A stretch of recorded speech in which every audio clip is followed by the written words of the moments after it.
Cool. I am sitting here with Tracy Komlos and Amy Greenacre of LA Hike Club. Say hello, ladies. Hello. Hey, Peter. So tell us briefly, what is LA Hike Club? Do you want to take it? Should I take it? Yeah, I'll start if you like. All right. LA Hike Club is a community group that we accidentally started. I think it outgrew anything that we expected it to be, that's for sure. And it was basically an opportunity to get together and go hiking with friends here in LA. We live on the west side of LA near Venice. And it actually started off as a tradition around Christmas time in the end of 2021, so COVID times. And basically we did a Christmas Day hike, and we had so many friends that were in town because they couldn't go home with families and things like that. So we had like 35 people show up on Christmas Day, and it was so much fun. And everyone was like, this is amazing. Why don't we do this more often? The community spirit was so beautiful. And obviously the Christmas of energy around, Christmas time. And so we said, okay, let's do it. So Tracy and I were like, all right, let's do it. We'll start it weekly. So we decided on Wednesdays. It was a little early at that stage. It was like 6:30 a.m. On Wednesdays. And the following week, it was just Tracy and I that showed up. Yeah. And basically, it was something that started originally during Christmas time it's actually 2020. And then 2021 in January, we were like, let's continue to do this. It's an incredible way to get out of nature. We live in such a beautiful city. Let's hold each other accountable to, going on a hike at least once a week. And so, yeah, like Amy said, we announced it and shared it with our friends the first time. No one showed up. We were like, okay, I guess it's the two of us. And it was Temescal was the first hike. And then the following week, we had like 3 or 4 other people join. And then the following week after that, there was like 10 people. And then it exponentially grew over the last year. And now I think we have about 890 people in the Telegram chat. Which is amazing. So we'll get into that because I want to hear more about that. So kind of just a quick backstory. So I moved to LA last summer. I didn't know many people. And so naturally, I kind of asked myself, what do people do here?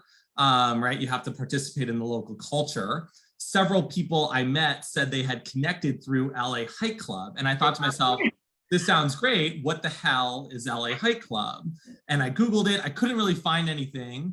I actually found a different LA Hike Club, which we'll talk about, but it wasn't your group. And it was like this magical secret.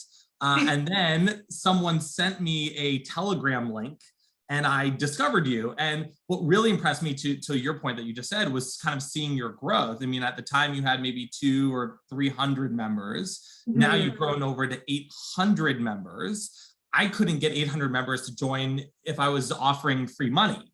And so that's a long way of saying I wanted to kind of sit down with you gals, learn more about your story and journey on how you built this, kind of what is the magic sauce of LA Hike Club. So yeah, I'm just kind of curious of your thoughts on that growth and kind of the magic sauce of LA Hike Club. I think we can both share our own perspective of what the magic is. For me, the magic of LA Hike Club is there's a barrier to entry. Mm-hmm. So you need to be waking up at 6:30 in the morning to come on a hike with a bunch of strangers, and get your body moving. So just that in itself, the people who do show up for that are there, they're eager, they're excited, they want to connect, they want to be out in nature. Is that an intentional barrier to entry? Like, did you intentionally create that as like, hey, we're only going for the most hardcore, active, dedicated people? No, I think that kind of organically happened because we were like, everyone works, a lot of people are entrepreneurs, they're working for themselves, they might be working for companies. We wanted everyone to be able to be at their desk back in the West Side by like 8:30. Mm-hmm. So that's why it started at 7. But then the more, I was speaking to people, the more I'm realizing that was actually a barrier to entry, and the energy in which people showed up because of that was so powerful. It was so much like, I want to move my body. I want to be in nature and I want to connect with other people. And I think because of that has become the secret sauce of Hike Club, is the feeling you get when you're at Hike Club in that environment with people moving your body and like also wanting a similar experience. Exactly. Go ahead. No, we were also members of a Great White Swim Club the year before, also in COVID times, 2020.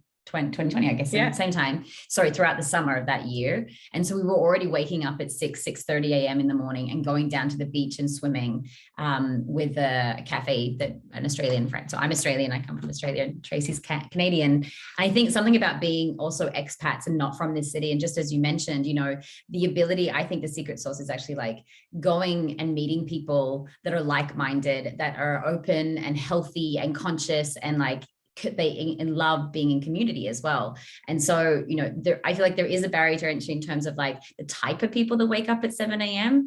But then once people start seeing, and we've been sharing it on social media and like how much fun it is and how, you know, how much energy, I mean, I love it. You get so much energy from this like middle of the week, pick me up, out in nature, fresh air, connection, sunshine. It's like community connection and nature. It's like, what else could you ask for? And I think that is part of the secret sauce. But there are definitely people who are like, oh, couldn't we do it at like 5 p.m. or shouldn't we do it like a Saturday one? I was like, you guys go for it. This is what we're committed to. And I think the consistency also of like having it at the same time every week, even people who are not morning people do get up and show for it. And I think we had learned from the swim club that like people want it. People want this community. Like I was so inspired by going to this, you know, swim club. And that's what we actually met. Like that's where was one of the places where we met when Tracy first moved to LA. And I think when you're not from a city, it's so hard sometimes to meet people that are like-minded or into the same things as you. And I think that's the beauty of what we've created is actually just this ability to meet strangers that kind of do the same thing that you're into. And the conversations and the connections that unfold from meeting on a mountain at that time in the morning is like, it's priceless. You can't really describe the energy, but it's very powerful in a way. Yeah, well, and you talked about how you guys met. I wanted to briefly kind of just talk about you guys as founders also, which I think is interesting. Because Tracy, I noticed that you're involved in many different communities kind of in the psychedelic space, right? Such as Mesh, Multiverse, Pangea Dreams, awesome names. I could do a whole separate episode just on that. Amy, you're a nutrition coach and wellness chef, right? And studied at IIN. So, I mean, I used to own a healthy farm to table restaurant. I thought you guys had met when you were both attending University of South Wales in Sydney, but tell me briefly about your journey to LA Hike Club and collaborating together. So, okay, long story short, born and raised in Canada, moved to New York, started my first company called Pangea Dreams. We were doing educational retreats for women entrepreneurs and thought leaders all over the world, really focusing on building a global community and teaching women how to start, scale, and launch digital-based businesses. I ran that company for 5 years. We did retreats in places like Bali, Mexico, Peru, India, Greece, like all over the world. COVID hit, and unfortunately, I had to close that company. We refunded everyone for the 2020 retreats that we had planned, moved from New York to LA, and have always been extremely passionate about creating community, being surrounded by like-minded people, because I really do feel that the quality of the people that you surround yourself with dictates the quality and experiences that you'll have in life. So for me, it's always really important to surround myself with people that inspire me.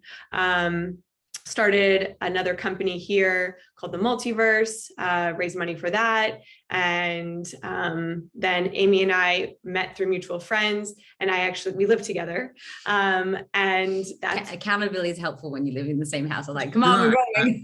Absolutely. But that's kind of like my backstory, kind of like what got me to where I am today. But serial entrepreneur and community has always been on the forefront of everything that I create. Mm-hmm. And why hiking? I mean, you guys could have started a volleyball club. You could have started. I mean, was it anything particular about hiking that or what inspired that? Okay. I'm a serial nature lover, and I grew up in nature in Australia. Just a bit of my background as well. I mean, I've been working in community and events, also events, mainly public relations, marketing events for the last like 10 years or so. I lived in Sydney, London, and Singapore prior to moving to here. And I've always worked in events. So the art of gathering, the art of, connecting and bringing people together over a product launch or an event or music or art. I was working predominantly in the lifestyle brands and hospitality. So I've always been doing the art of gathering. I studied holistic nutrition, and I wanted to move to the Mecca of where, wellness was. So LA was where I decided to move to. about 6 years ago. So I've been here for quite some time, and I have been an avid hiker since I arrived. Like, I just love the fact that you can go hike a mountain and watch sunrise and then watch sunset at the sea. So like, living in LA in California, it is like my first couple of dates that I ever went on in LA. Like, you go on hikes. It's a very like LA thing to do. And they're so beautiful here as well. And so I think my for sure love for nature, but also gathering. So since living in LA, I've been doing, I had a conscious catering company. So always just bringing people together. So I think the one thing that we're very, very similar is like bringing people together and community and gathering. And, you know, walking is kind of a skill set that you don't really need to, no one needs to have any kind of expertise in this area, you know, walking, but truly the getting in nature part is the part that really, for me, like if I'm having a stressful week or a busy day, you go out on the mountain, you walk, and like everything just kind of like falls off you in the fresh air and the sunshine. And, you know, it's climbing a mountain as well. There's something about achieving and like, you know, really, you know, you feel so good after going on a hike. So sure. But this to me is about so much more than hiking, right? Hiking is easy, to your point, right? Anyone can do that. What's more interesting is how do you build a culture that people want to be a part of, right? And the importance to, as you spoke about, of having consistency, even when no one initially shows up, right? Everyone has to start from the ground floor, so to speak. So I'd love for you to share kind of with listeners, just some insights into key lessons you've learned about building a community, managing a community. I mean, it takes a lot of work. Absolutely. I think something that's really important to note when it comes to community is really checking in with yourself and asking, what's something in my life that I'm lacking? Or what's something in my life that I'm facing this problem or adversity? Or what am I missing? And that for us, it kind of started from that, you know, it was like, well, we need to get out in nature more. And if we want to do that, then I'm sure that there are hundreds or thousands of other people that are feeling that same needed desire. So I think when you're thinking about building a community, it's really important to understand what is the pain point in which you're solving. And then how do you then have consistency around that? And I think, you know, I just want to shout out Eric and Jason, because Amy and I were traveling this summer. We were gone for a few months. And again, this is all community led, you know, and the community keeps it alive now at this point. And so Eric and Jason have been like our trail masters and have kept the community alive in such a beautiful way while we were traveling. And it also alleviates some of the pressure of actually like having to, you know, having the four of us. And I think it's a really nice dynamic having two guys and two girls as well. I wish they could be here today as well, but they definitely, you know, took it over for us in the summer. But there's this like, there is even community in just like us hosting it, you know, we feel like we have each other's kind of support. And if one person, you know, is not there, the interesting thing is though, like it kind of has its own energy of its own now, even if I think that's the most beautiful thing is that it's not about us, you know, it's about the community and people show up for it. No matter who's there, you know, it's not about like a guest list or being seen or anything like that. It's truly just like the community energy itself. And we're all participating in actually creating this together. Yeah. Right. I mean, a lot of people don't start things or take initiative because they either fear failure or actually fear success. And I'm curious if you've ever felt that way and kind of how did you overcome that, or what advice would you be able to give to others? That's a great question. I think being an entrepreneur for me my entire life, like since I was 19, I got over the fear of failure very quickly because I knew that I wanted to design my life differently than what everyone else was doing, or in a way that felt right to me. And I had to get over that fear of failure just to start, you know, just to begin. And the beauty in that is just once you do start something and momentum happens, you may start it with one idea, but you'll end up with something completely different. So I think that's something really important is if you have an idea, feel the fear, you know, acknowledge it, but like move into it anyways, and trust that like whatever it is that you're starting will guide you in the right direction. And then I think, you know, in terms of like the fear of success, Hike Club has gotten so massive and so incredible right now. We actually just launched our merch because the community has been like, I love it. You're wearing it. It looks cool. How can I get one? I want one. You got to come to a hike. Exactly. Okay. All right. There you go. I like that. So like, it's, now, but it's like, okay, this is blown up into being really like such a beautiful movement, and a community-led initiative. Now they want things from us, and so now managing what the expectations are, what the roles are, how much time are we putting into this? Because I do think part of the beauty of Hike Club is the simplicity that it is. So yeah, that's kind of my two cents. Let's talk about that, because I mean, what are your goals for LA Hike Club? I mean, at what number of members, do you feel the need to either monetize, or what if you wake up tomorrow and you have 20,000 members in your Telegram group, right? Or conversely, I mean, avoiding burnout. I mean, it's about your personal time, right? It's all fun and games to start something small, but when it grows and you're having to dedicate more time and resources to something, it starts taking away from other activities, right? It no longer becomes a fun side project, because now you're servicing so many other people, right? You start to think to yourself, wow, I'm spending a lot of time on this. In order for me to keep this going, I need to start getting paid. It's all about the opportunity cost. Curious of your thoughts.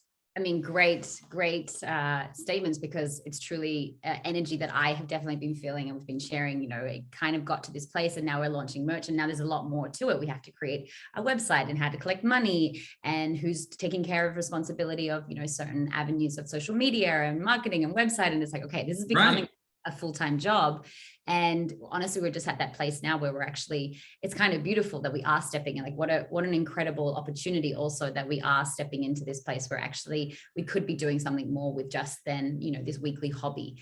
And also we can just keep it at this beautiful weekly hobby. We've kind of been testing out with like the Instagram and reaching out to, asking questions from the community, because we have a lot of people online who follow us from all around the world. We actually took it to, I lived in Ibiza for 3 months this summer. I took it there, and we had 20, 30, 40 people coming, doing on these incredible hikes in Ibiza. We also did it in Lisbon together when we were there. And I had friends doing it in Turkey for us. So like, I feel like there is a vision. Like, how beautiful would it be if this, wasn't just LA Hike Club, it was Worldwide Hike Club, and people could lead it in wherever towns they are. So we actually asked that question on Instagram not too long ago, and I had a bunch of people who were like, I was like, who would love to start one in their city, And so we asked them what would be the help that they need to do it, and how could we, make that happen. And obviously it was just conversation starting now, but I feel definitely, having something that outgrows us, it's not about us, obviously we do bring a lot of energy. We have a lot of friends, and it's a beautiful way to connect here in our city. But like, what a beautiful way if we could actually extend this kind of like gift that keeps on giving out to the world, and have different people in different cities running their own hike club. And so I've built, tons of women's circles. I do a lot of work with women's and women's retreats, and I've been to Burning Man 10 years in a row as well. And so when you see the evidence of like-minded individuals gathering around the world outside of the Burning Man festival. So like, I can go anywhere in the world now, and I have friends in every city and every country. So imagine you could go and visit, Ibiza for the summer, and you get to go do a hike club there because there's a contingency running LA Hike Club. The LA Hike Club is just, a small starting point. And I don't think we had the intention of it being as big as it was, but the fact that we could do it in all these other cities around the world, I mean, for me, that would be a beautiful vision to see come to life, and just seeing that people could take the ethos and the values. And I think it would take us perhaps, writing them down and giving people like how to start their own, hike club. But that would be a really beautiful way to see this, like, go much bigger than what we had ever anticipated. Yeah, I mean, this is a common entrepreneurial dilemma, an entrepreneurial journey, right? Is you start something, you have an idea of something you like, it's a passion project, it starts that way, other people, it resonates with other people, and then when it comes into, it can kind of converts into a business where you have to, whether it's trademarking, memberships, right, whatever it may be, and then how do you manage that? How do you grow that in a way without isolating the original group, and how do you make it inviting and inclusive, right? I mean, how do you create a community, that doesn't feel cliquey? So those are all important questions to ask. I think something for Hike Club that is so incredible is that anyone and everyone is welcome. There is no, other than waking up at 7 o'clock in the morning to hike, there is no other barrier to entry. You come, you show up, you're welcome, you're hugged, you meet people right away. Like you'll leave with at least 5 new friends every single hike. So I think how do you make it inclusive, Tracy? I mean, in terms of, hiking requires a certain level of fitness, right? So it probably attracts people who are into wellness or aspiring to increase their level of fitness. I mean, as you grow, how do you make sure that new people feel welcomed? Is that important? And are people nervous or self-conscious about their own level of fitness when they show up? I mean, we're talking about LA hikes and trails that are in the Palisades in Brentwood. So in terms of like, not Mount Kilimanjaro. We're not hiking Kilimanjaro. We're not doing the Inca Trail. Like it's very, very like simple, clean cut, like very straightforward trails. It's an hour. We're 30 minutes in. That we always preface like how long it's going to be. We're always like I'm running up and down, like taking Instagram videos, and I'm checking. We're checking in on people, and people either come by themselves or come with friends. Honestly, in terms of like, it's very open. Yes. Okay, maybe it wouldn't be for people who don't have legs or something along those lines. That's the only like limitation I would say, but it is very open, and the broad range of people that we get, that there is no age definition. There is nothing that limits it in a way. Yeah, I think the age range is literally like, I would say 20 to like 60, which has been incredible, like such a spread. And that's why also like the quality of the conversations that you have and the people that you're meeting, it's so dynamic.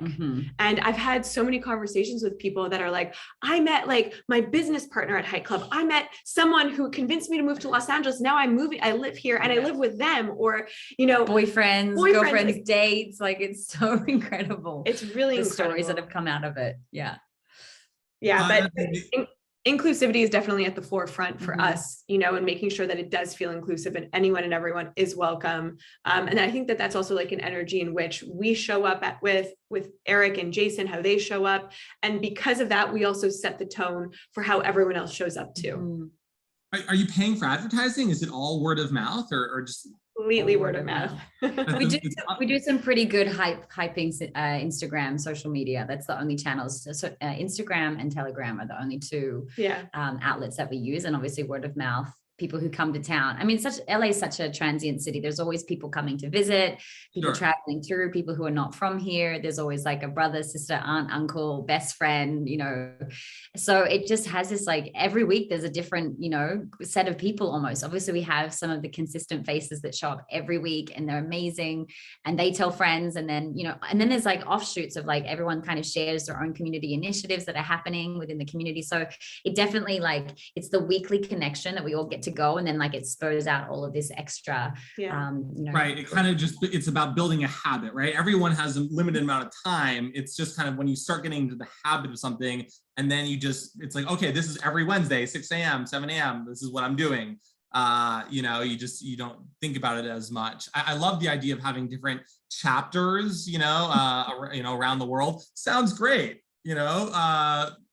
Hard to implement, it's just a lot of managing, but it's beautiful. We're kind of at that point now of growth, which is why, I think with the merchandise that we have now is going to support some future initiatives. So we would love to do more, perhaps spin-offs, something where we do maybe a longer hike or like a weekend thing, or even just more a community gathering here in LA, and see what that can come of that, see what conversations and see how we can grow with it, and how we can, maybe support parks and actually give back as well. So we're definitely at this place now, which is beautiful that you've invited us on here, because I feel like it's like we're at that point now where there is a talking point to it, and there is kind of, we have to check in with ourselves as well. It's like, what is our intention? Like, what do we want to do with this? Because as you said, burnout is real. We're both entrepreneurs running our own businesses and trying to, put a lot of energy into other parts of our life, as well as our own, health and relationships and family afar. And there's still like the world, that's happening, the state of the world that we're in. There's so much happening. So it is,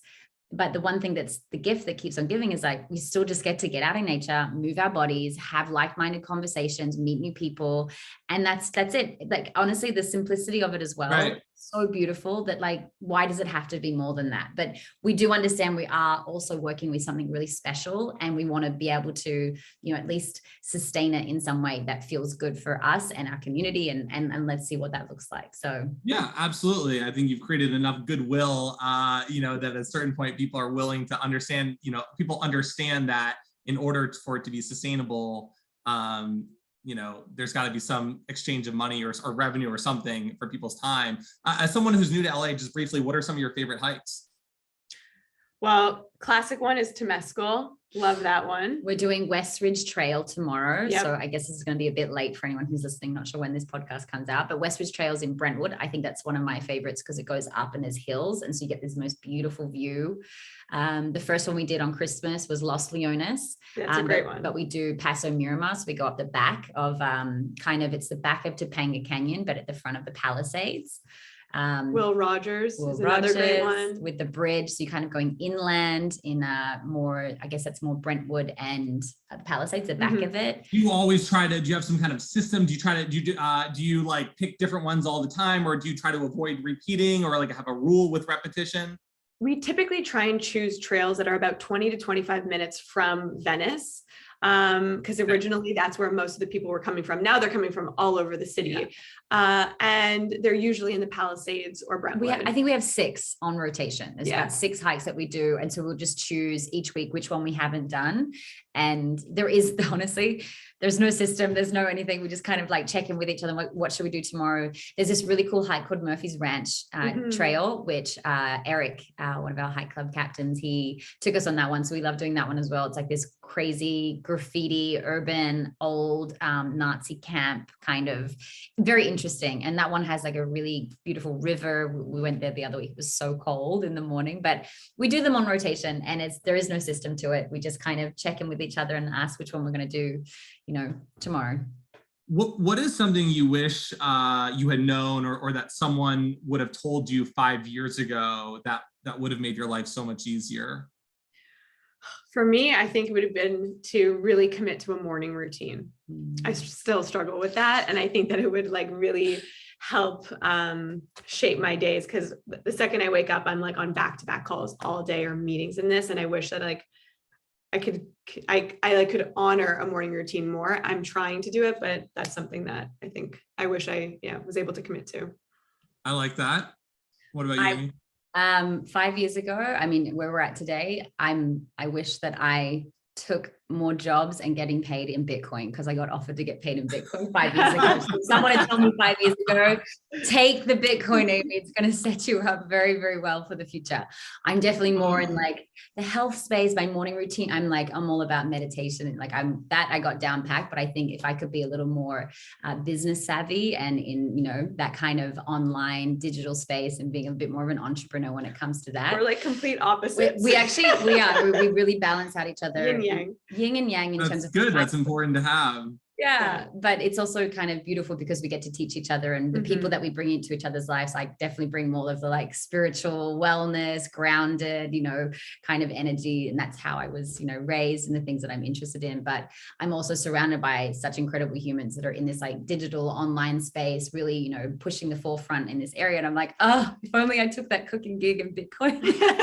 Honestly, that's the first thing that came to mind when you asked that question. I got paid to get, $600 of 600 Bitcoins I would have got at that time 5 years ago, and it was for like a women's in cryptocurrency dinner that I I mean, hindsight, that would have been great advice. Got it. How can people learn more about LA Hike Club and get involved? So we have an Instagram. It's LA Hike Club at LA_Hike Club. And on that, in the description, you can join our Telegram chat. That's where the community lives. That's where we connect. That's where we chat. That's where we announce all of the hike clubs. You can also DM one of us if you want to like engage in conversation. And happy to be connected online. I think we're both very active in Instagram and in person. It's so nice to meet people when you finally you meet online. I think that's another beautiful thing about this day and age. Like really the intention behind this was actually like bringing people together in such a disconnected time. Everyone was so scattered. No one was with their family. And I think the art of connection and the art of gathering is such a priceless gift. And when you're know people, or you're so far removed from your, you know, your natural habitat or your environment where you grew up in. Like, I think that's one of the things that we need as humans, is just like to feel connected, to feel like you're a part of something, and that you're actually participating in something that you're creating it together. Like the hike club wouldn't be anything without the people that come. So I think that's one of the most beautiful things, is actually like meeting online in this like Telegram, Instagram space. And then you actually get to like physically see people and hug people and walk and like talk about what's going on in your life. Like, it's such a rare gift that I feel like we're very lucky and very privileged to be able to do that, because we do live in such an incredible city. But it's not, it's totally possible that people can do this wherever they are in the world, you know. My wise millennial friends, it is important to find passion and pursue it. Tracy and Amy are passionate about connecting others and helping support you in a judgment-free culture. This isn't about fitness as much as it is about enjoying nature and being surrounded by good humans with real, meaningful connection.